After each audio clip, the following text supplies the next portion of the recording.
Bakit nga ba maraming bansa ang may galit sa China?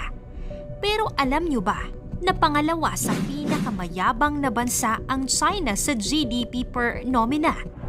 Kahit saan ba naman kasi bumaling at pumunta, may produktong made in China. Pero kahit sa ekonomiya, ang China ay tagumpay. Marami pala silang bansang kaaway. Bakit nga ba maraming bansa sa kanila ay ayaw? Totoo bang sa teritoryo sila ay mahilig mang-agaw? Kaya sa videong ito ay aalamin natin ang 10 mga bansa sa mundo na may galit sa China. Pang-10, Malaysia. Ang Malaysia at China ay kabilang sa mga bansa na umaangkin sa mga isla na nasa South China Sea. Kaya napakahigpit ng tensyon sa pagitan ng dalawang bansang ito. Madalas ay may mga barko ng China na malapit sa Malaysia na nagresulta ng agarang pagprotekta laban sa China. Sinasabi ng China na sila ay may mga historic rights sa mga isla, kaya ang kanilang mga activities ay may legal na basihan, lalo na sa tinatawag nilang 9-dash line, kaya lalo pa nilang pinapalakas ang pagpapatrolya ng mga militar, pag-deploy ng mga fighter jets at radar system. Kaya itinuturing ito ng Malaysia's Foreign Ministry na isang seryosong banta sa kanilang national sovereignty. Kaya hanggang ngayon ay nananatiling may hidwaan ang Malaysia sa China. Pang-10, Canada. Ang isa sa may galit sa China ay ang bansang Canada. Isa sa nagpainit ng tensyon ay noong nag-detained ang China ng ilang mga Canadian citizen. Kinundi na ito ng Canada. Ang aksyon daw na ito ng China ay isang arbitraryo at may politikal na hangarin at humihiling ng agarang pagpapalaya mo sa kanyang piling. Pagpapalaya sa kanilang mamamayan. Binatikos din ng Canada ang record ng China sa karapatang pantao at naapektuhan din ang ekonomiya dahil sa mga restrictions ng magkabilang panig. Pang-8, Australia. Alam natin na ang COVID-19 ay mula sa China. Isa sa nagsagawa ng investigasyon sa pagkalat ng virus ay ang Australia. Dahil sa aksyong ito, nagpataw ng restriction sa trading ang China sa ilang produktong galing Australia na nakaapekto sa kanilang ekonomiya. Ang alitan ay mas lumala pa dahil sa magkaibang pananaw sa usaping pang-teritoryo. Ang Australia kasama ang US at ilan pang kakamping mga bansa ay tutol sa kagustuhan ng China sa pagkuha ng teritoryo sa South China Sea. Inakusahan naman ng China ang Australia ng pakikialam sa kanilang internal na interes. Pang-7, South Korea. Bagamat may historikal na away ang China at Korea noong naganap ang Sino-Korean War, pero hindi ito ang nagpapainit ng tensyon ngayon, kundi ang pagkakasundo ng Amerika at South Korea sa pagbuo ng armas pangdigma at may kinalaman sa nuclear. Ito ay bilang tugon nila sa patuloy na pagdevelop ng nuclear weapons at ballistic missile ng North Korea. Ang pagkakasundo at hakbang na ito ay hindi ikinatuwa ng China dahil ito daw ay banta sa kanilang seguridad, kaya nag-impose ang China ng mga sanctions laban sa South Korea. Gayunpaman ay di natinag ang South Korea sa pananakot ng China at patuloy nilang pinaunlad ang kanilang pangdepensa at pagsasanay sa nuclear weapons dahil sa mapangahas na mga hakbang ng North Korea. Pang-6, Vietnam.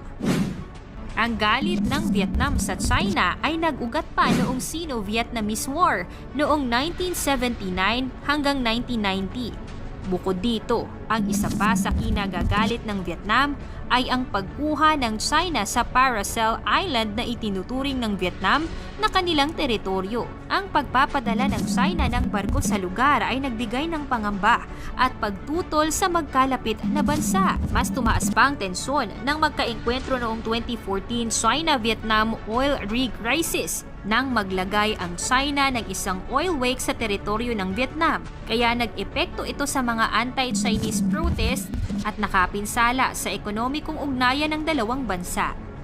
Pang-5, Japan.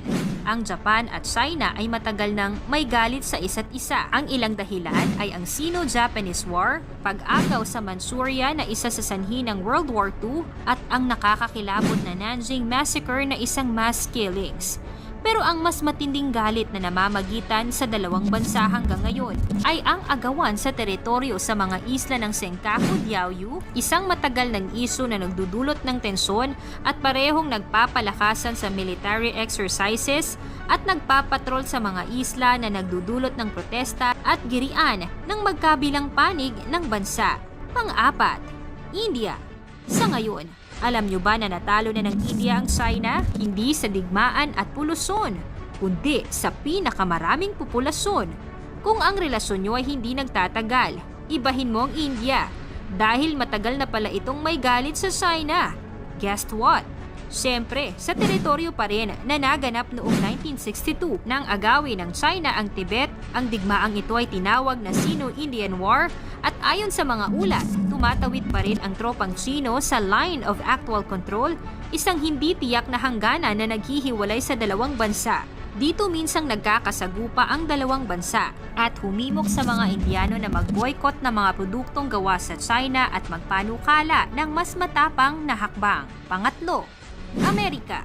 Noon pa man ay meron ng tunggalian ang dalawang malalaking bansang ito. Pati ang trade war sa pagitan ng China at Amerika na nagsimula pa noong 2018 ay nakapagdulot ng tarifa sa mga bilyon-bilyong halaga ng mga kalakal. Inaakusahan din ng US ang China sa pagnanakaw ng intellectual property, isyu tungkol sa COVID-19 at paglabag sa karapatang pantao.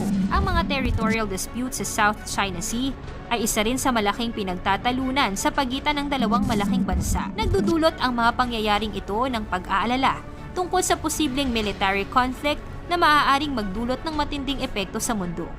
Pangalawa, Philippines. Alam nating lahat na inaangkin ng China ang halos 90% ng karagatan sa West Philippine Sea, kabilang ang Spratly Island, Paracel Island, Scarborough Shoal at iba pang mga isla na sinasabing mayaman sa langis at gas reserves. Bagamat may pandaigdigang batas ay patuloy pa rin sa pag-angkin at pagiging aggressive ng China at pagpapatayo ng mga military outpost. Ito ay nagdulot ng tensyon at nakararanas ng ilang insidente ng pambubuli mula sa China. Kamakailan pa nga ay hinarang at binuntutan ng mas malalaking barko ng Chinese Coast Guard or CCG ang dalawang barko ng Philippine Coast Guard or PCG na nagbigay ng security escort sa mga bangka na naghatid ng supply sa Ayungin Shoal. Ayon kay Senator J.V. Ejercito, dapat daw si Pangulong Bongbong Marcos na ang makipag-usap sa Pangulo ng China na si Xi Jinping tungkol sa isyu ng West Philippine Sea. Bilang Pilipino, sa isyu ng West Philippine Sea, ano ang masasabi mo dito, Kasoksay? Ikomento mo naman ito sa ibaba. At una, Taiwan, the Republic of China. Kamakailan lamang ay napakainit ng tensyon sa pagitan ng China at Taiwan. Ayon sa kasaysayan, matapos kasi ang civil war sa China, ang Nationalist Party ay tumakas pa Taiwan at nagtatag ng hiwalay na pamahalaan. Samantala, kinontrol naman ng Communist Party ang mainland China.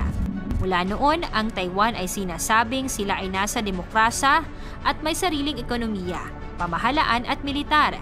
Gayunpaman, hindi ito kinikilala ng China ang kasarinlan ng Taiwan at itinuturing itong rebelding probinsya ng mainland China.